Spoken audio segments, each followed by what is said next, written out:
Hey guys, Coach Young here. Just wanted to talk a little bit about the biomechanics or the leverage between hip extension and knee extension.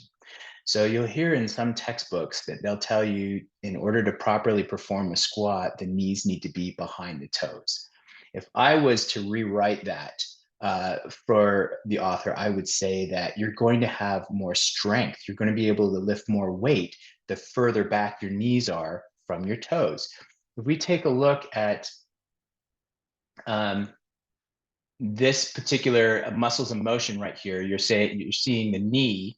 Well, take a look at the attachment point here, where the quadriceps come down and attach to the anterior portion of the tibia. It's so close to the hinge or the knee joint that it just doesn't have very good leverage. It's like trying to open up a door at the hinge rather than way over by the door handle where you've got so much better leverage. That's one of the reasons I think why the quadriceps are so big.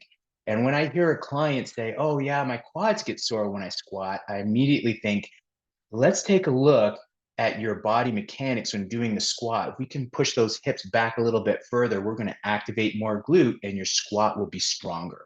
If we take a look at the gluteus maximus right here, gluteus maximus on extending the hip has a lot better leverage because the gluteus maximus attachment points are almost equal distances away from the joint, the acetabular joint or the ball and socket joint of the hip.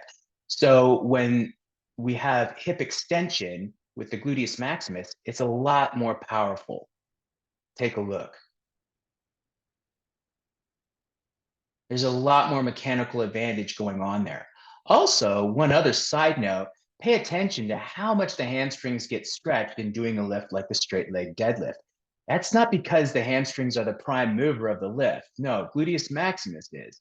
But the hamstrings get stretched because they attach to a point that's below the acetabular joint, the ball and socket joint of the hip, to the ischial tuberosity right here. And when we bend over, that ischial tuberosity stretches those hamstrings. Let's take a look just one more time at that stretch that those hamstrings get. That's a lot of stretching going on there.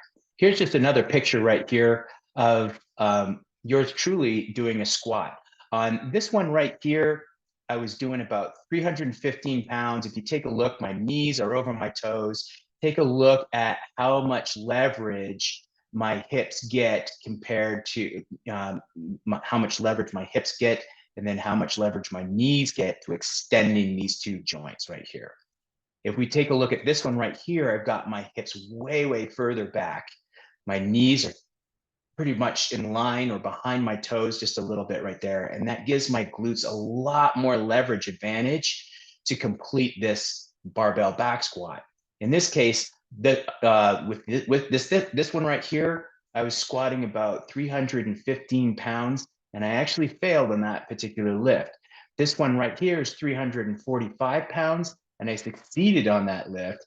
And I credit partially because I have better squatting mechanics by activating more hip extension as opposed to my other lift where I was integrating a lot more knee extension into the squat. Just some thoughts.